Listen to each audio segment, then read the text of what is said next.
The Bourne Supremacy merupakan kelanjutan sequel dari The Bourne Identity.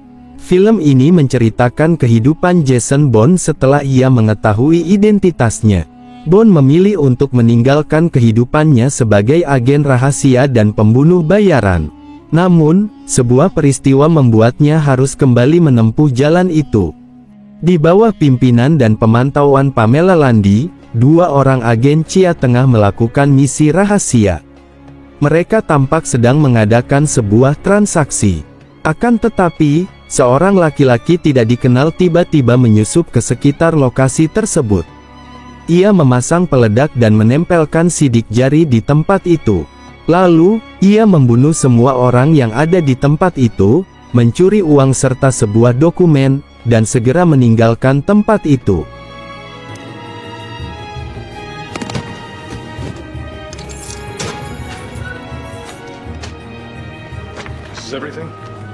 Laki-laki bernama Kirill itu menemui seseorang bernama Yuri.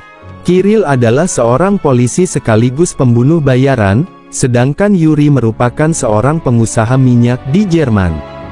Kirill membajak misi CIA atas perintah Yuri. Di India, Bourne tengah menjalani kehidupannya bersama Mary. Selama ini, mereka terus berlari dan menyembunyikan jejak dari apa atau siapa saja yang berhubungan dengan masa lalu Bourne. Suatu pagi, Bourne yang tengah melakukan jogging melihat Kirill. Intuisinya mengatakan Kirill adalah orang yang berbahaya. Maka, Bourne pun menyusul Mary dengan mobilnya. Bourne mengajak Mary untuk pergi dari tempat itu, tetapi Kirill lebih dulu menemukan keberadaan mereka. Lalu, Kirill pun mengejar Bourne dan Mary. Merasa tak mungkin menyusul mobil Bourne dan Mary, Kirill mengeluarkan senapannya. Setelah menemukan posisi yang tepat, ia pun mulai membidik Bourne. Dalam mobil, Bourne bertukar posisi dengan Mary.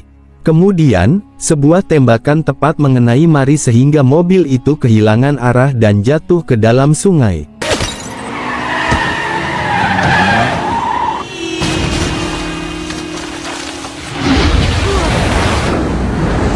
Kirill berbaur dengan orang banyak dan mengamati lokasi jatuhnya mobil itu untuk memastikan targetnya, yaitu Bourne telah tewas.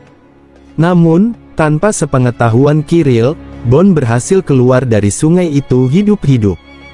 Bourne sangat menyesal karena peristiwa itu membuat Mary tewas.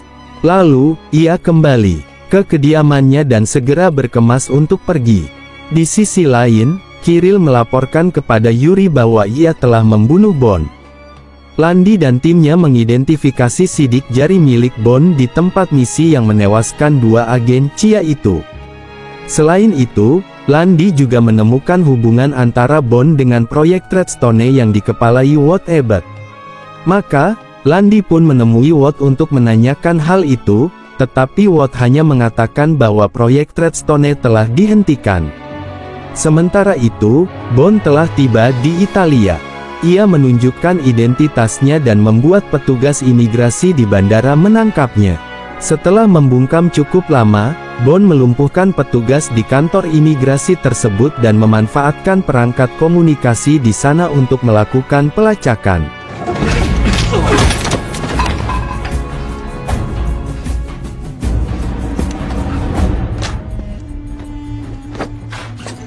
Ia menemukan beberapa nama dan tempat di Jerman. Di lain tempat, Walt menjemput Nicky Parsons, seorang wanita yang pernah menjadi bawahan Conklin. Mereka berdua pun melakukan perjalanan menuju Jerman. Bourne yang telah berada di Jerman menemui seseorang bernama Jarda. Ternyata, Jarda adalah seseorang yang pernah menjalani program Treadstone, sama seperti Bourne. Ketika Bourne mencoba mencari informasi lebih lanjut, Jarda hanya mengatakan bahwa Treadstone telah dihentikan. Kemudian, Jarda menyerang Bourne yang sedang lengah dan mereka mulai berkelahi. Bourne menghabisi Jarda dan menghilangkan jejaknya dari kedatangan sekelompok agen CIA dengan meledakkan rumah itu. Lalu, Bourne melanjutkan perburuannya. Kali ini, ia menemukan nama Pamela Landy. Dengan ulet, Bourne terus mencari informasi hingga menemukan tempat Landy tinggal. Bourne membuntuti Landy hingga ke kantornya. Ia memantau Landi dari tempat persembunyiannya. Lalu, Bond menelepon Landi dan menanyakan mengapa wanita itu memburunya. Landi mengatakan bahwa Bond telah membunuh 2 orang di Berlin. Kilasan ingatan sempat memenuhi benak Bond saat Landi mengatakan hal itu. Lalu, Bond menemukan sosok Nicky di kantor Landi dan mengatakan ingin bertemu dengan Nicky. Di tempat yang telah dijanjikan, Nicky menanti kedatangan Bond.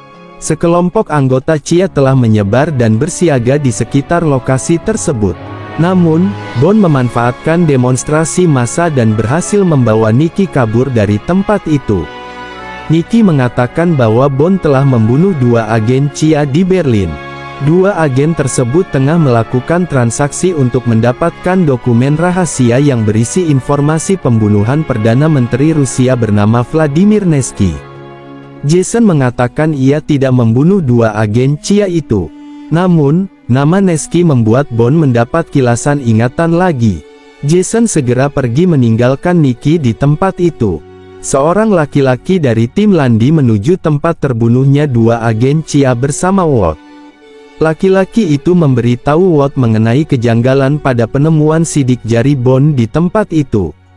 Hal ini membuka kemungkinan bahwa Bond bukan merupakan pelaku pembunuhan tersebut.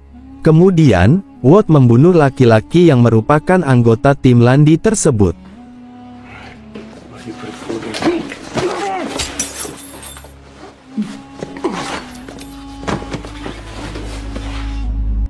Bond kini mencari informasi tentang Nevsky. Ia pun mengingat bahwa Nevsky dan istrinya terbunuh di sebuah hotel beberapa tahun silam. Lalu, Bond mendatangi tempat hotel tersebut dan memasuki sebuah kamar yang sangat mirip dengan kamar tempat terbunuhnya Nevsky dan istrinya. Akhirnya, Bond mengingat bahwa ia memang telah membunuh Vladimir Nevsky atas perintah Conklin. Sementara itu, pihak hotel telah mengetahui identitas Bond sebagai buron dan melaporkannya pada pihak berwajib. Tidak lama kemudian, sekelompok petugas dari CIA mendatangi hotel tersebut dan memburu Bond. Namun, Bond dengan mudah melarikan diri dan menjauh dari hotel itu. Sayangnya, seorang polisi memergokinya dan membuat Bond harus terus melarikan diri. Meski cukup sulit, Bond akhirnya berhasil melarikan diri.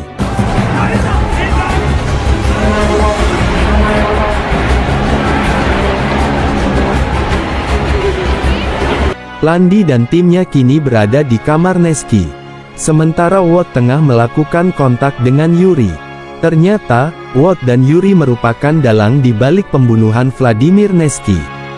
Motif pembunuhan itu sebenarnya adalah kekesalan Watt dan Yuri terhadap Nevsky. Watt dan Yuri ingin menguasai pertambangan minyak di Rusia, tetapi Nevsky tidak mengizinkan hal itu. Maka, Watt menyuruh Conklin untuk menghabisi Nevsky dan Conklin mengirim Bond untuk melakukan tugas itu. Ternyata, Bond sejak tadi telah berada di tempat Watt dan merekam pembicaraan Watt dan Yuri. Lalu, Bond menyerahkan bukti rekaman itu kepada Landi. Landi langsung mendatangi Watt untuk menangkapnya. Namun, Watt mengatakan ia tidak rela jika harus mendapat hukuman dari pemerintah sehingga ia pun mengakhiri hidupnya sendiri. Di Rusia, Yuri kembali memerintahkan Kirill untuk membunuh Bond. Saat itu, Bond memang tengah berada di Rusia untuk mencari keberadaan anak Vladimir Nevsky. Di tengah jalan, ia menyadari keberadaan Kirill dan mulai melarikan diri. Kirill mengejar Bond demi menyelesaikan tugasnya. Ia sempat melukai Bond dengan tembakannya, tetapi itu tidak cukup untuk melumpuhkan Bond. Kirill merasakan sulitnya memburu Bond meskipun pria itu sedang terluka. Aksi pengejaran itu pun berlanjut dengan mobil sampai ke dalam sebuah terowongan. Setelah saling menembak, Bond membuat mobil Kirill mengalami kecelakaan.